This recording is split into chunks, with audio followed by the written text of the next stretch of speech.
Hello and welcome everyone that is listening to this message. So, I had two dreams last night. The first one, at first, I didn't really consider it as kind of like, yeah, okay, maybe from the enemy, may not. But the second dream, yeah, is too much closely related to the first dream and I'll get into that. So the first dream starts out with I guess my parents had moved out of the house and they bought a brand new trailer. And in this trailer, I was there. And just to first start off, I do think that I'm not 100% sure, but I'm pretty sure that my mom and my dad represent the church in this picture. And so they bought a new trailer, and as soon as they bought it, it started tilting, I noticed. And as I'm working in this trailer, studying, doing homework, whatever, it started sloping a little bit where these two tables kind of like pinned me down for a little bit, and I was able to get out of them. And then I noticed like the house was really starting to sink because I saw my dad on the couch at this place, and the place just started sinking. I could feel it all sinking, and eventually I just rode on a dresser, I think it was, or some type of furniture, and it basically sailed straight into my house. Like there was a transitional phase that would happen from that house to my house that I'm living in now, which is actually my parents' house.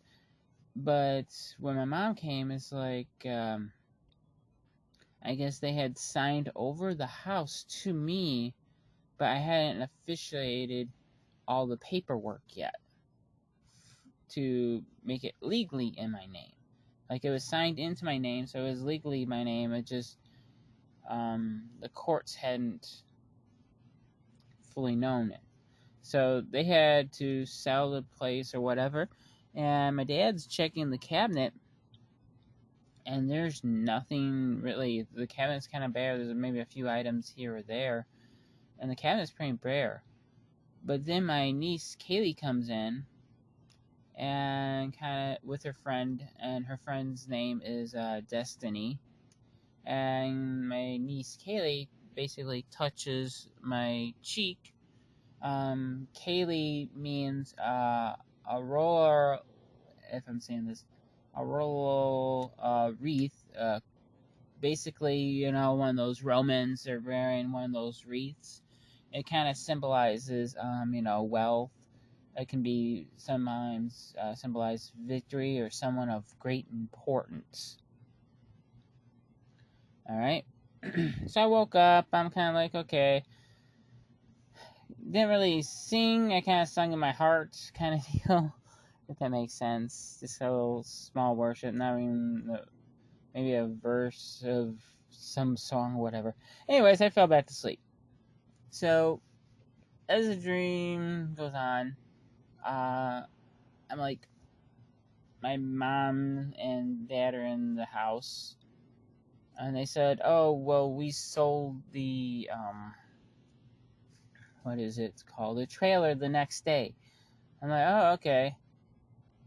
And so then I'm going to where my old church used to be that I grew up in, and that can symbolize, the church as a general whole. And I was basically like an inspector. So I was going through the back door of the church, and they didn't want to let me in, but I could punch a hole through this door, and it's like I could see this one kid there. And I think they were kind of darkened in the sense, darkened, or maybe they were black, some of them.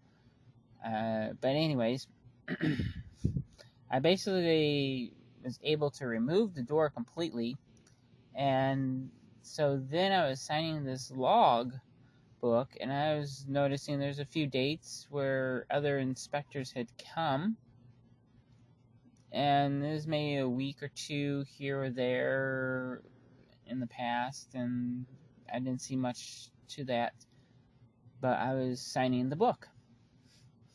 And so eventually I'm just kind of like inspecting, and so then we're all sitting at a table, okay, and then the table itself, and we're in the basement, just to let you know, and in my old church, this area that actually was converted, this was the large dining hall area, was actually converted into a nursery. So there's kind of symbolize there, like you're taking care of the young kids and all that stuff. And in that process, the table itself started sinking into the ground. And I'm like, oh, that dream that I had, and I started remembering the dream that I had previously was actually about the church itself. And I'm like, oh no, we have to get everybody out of the church now.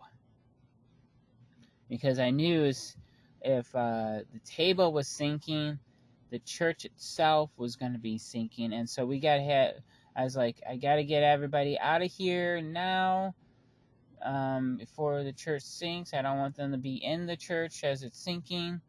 And so I'm like moving a few things from the church into this big old Jeep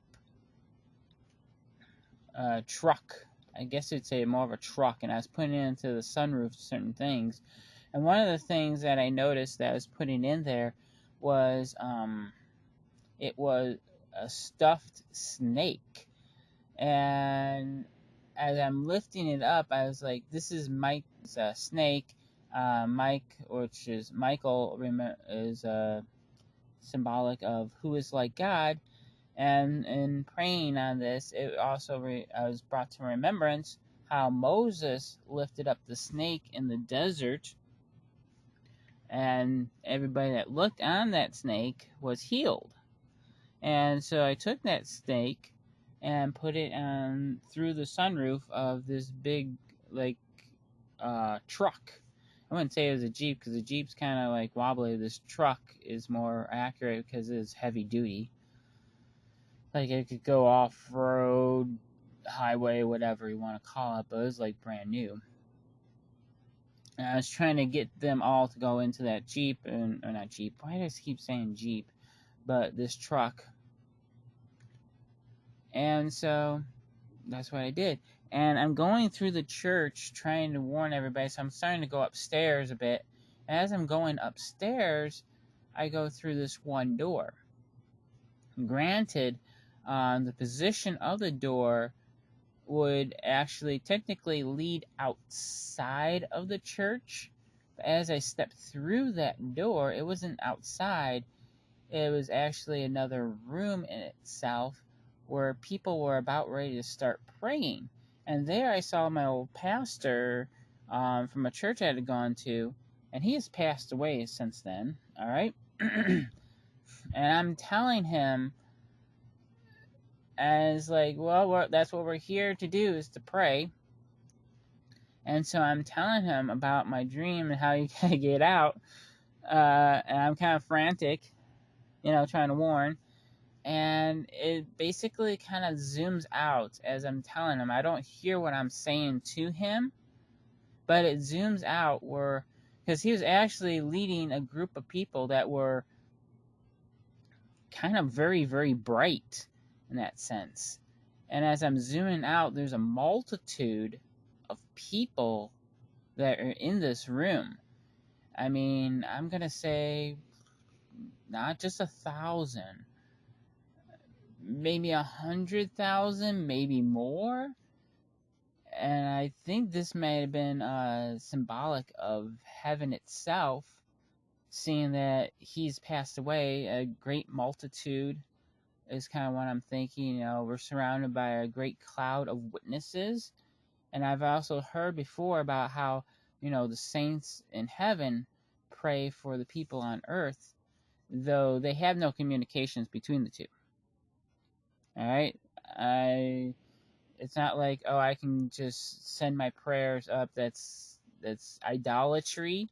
If you want to pray to Mary, Mary's not going to hear you. Sorry, Mary's not going to hear you. That's idolatry. Just letting you know, and that's a sin.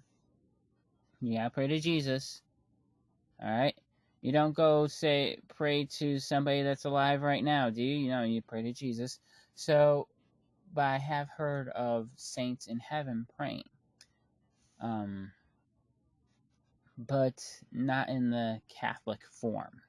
All right. We gotta make sure we're praying to Jesus in the story. So as I'm leaving this room, I noticed there's a chair that was blocking it, and a chair can also symbolize, authority. So as I'm going through the store, I do leave the chair there so that to kind of block or whoever. So those only in authority, I believe, can enter into the store, enter in. And as I went back, I basically, how do I put this? Make sure the door was shut completely. So after that door, I went downstairs with somebody else, and everybody was gone from that place. But there was one like noisy toy or something like that. Something was making a bunch of noise. So I went and I shut the power off on that and turned it off. And when I went away, it started making more noise again. And I'm like, okay, we can't worry about this. Let's just run. Let's just get out of here. I told the other person that. And that was pretty much about the end of the dream. The one thing that I was also thinking about as far as a verse is, the love chapter. Without love, you're just a symbol, a thing that makes a bunch of noise. So that was what I was thinking on that part. All right. God bless you. Pray all is well with you, and that your soul is well with the Lord, and your spirit's well with the Lord, and your flesh is well with the Lord. And just bless the Lord. Amen.